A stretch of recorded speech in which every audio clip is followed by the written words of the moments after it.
గొట్టిపాటి రవికుమార్ అనే నేను శాసనసభ ఎన్నికైనందున శాసనం ద్వారా నిర్మితమైన భారత రాజ్యాంగం పట్ల నిజమైన విశ్వాసం, విధేయతను చూపుతానని, భారతదేశ సార్వభౌమాధికారాన్ని, సమగ్రతను కాపాడుతానని, నేను స్వీకరించబోయే కర్తవ్యాన్ని శ్రద్ధాశక్తులతో నిర్వహిస్తానని దైవసాక్షిగా ప్రమాణం చేస్తున్నాను.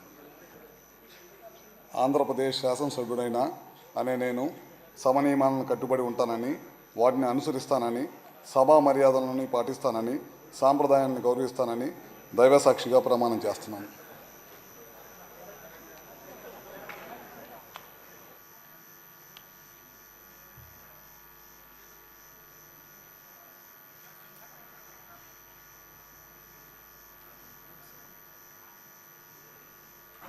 శ్రీ రవీంద్ర కొల్లు.